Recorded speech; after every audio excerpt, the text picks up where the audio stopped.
நான் அந்த அப்பமும் ரசமும் பேசுகிறேன். இறுதி ராவுணவு. இயேசு பலியாகும் முன்பே தன்னை பந்தி வைக்கிறார்.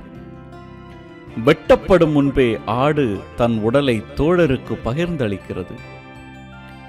இதோ என் உடல். அப்பத்தை எடுத்து உடைத்த இயேசு உரைத்தார். இதோ என் இரத்தம். கோப்பையில் ஊற்றிய திராட்சை ரசத்தை நீட்டினார்.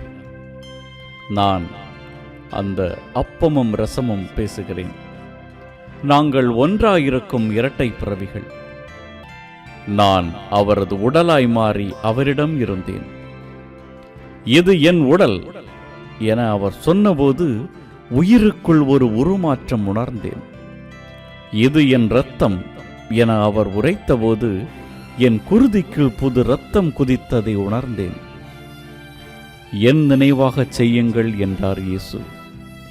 மரிக்கும் முன் நிகழ்த்தும் நினைவு நாளாக தோன்றியது அது. இறக்கும் முன் வாசிக்கும் இரங்கற்பாவாயிருந்தது அது. அவரது இரண்டாம் வருகையின் காட்சி வரை எனது நினைவூட்டல் தொடரும். சிலுவையில் இயேசு உயர்த்தப்பட்டது போல நானும் ஆலயங்களில் உயர்த்தப்படுகிறேன். வீழ்ந்து கிடக்கும் மக்களை உயரத்தில் வைப்பதற்காய் நான் உயர்த்தப்படுகிறேன். உங்கள் பாவத்தை இயேசு பலியின் மூலம் அழித்ததால் அவரது பந்தியில் அமரும் பாக்கியம் பெறுகிறீர்கள். இயேசுவின் மரணம் மனுக்குலத்திற்கான அனுமதி சீட்டு. நான் வயிற்றுக்கான உணவல்ல, ஆன்மாவுக்கான ஆகாரம். வேட்டையாடி விளம்பப்பட்டவன் அல்ல, பலியாகி பகிர்ந்தளிக்கப்பட்டவன். என்னை அப்பமாய் நினைத்து உண்பவர்களிடம் அப்பமாய் நுழைவேன். அப்பாவாய் நினைத்து உண்பவர்களிடம் அப்பாவாய் நுழைவேன். அது என் உணவினால் அல்ல, உங்கள் உணர்வினால் ஆனது. நான் இயேசுவோடு உங்களை இறுக்கமாய் கட்டும் உணவு.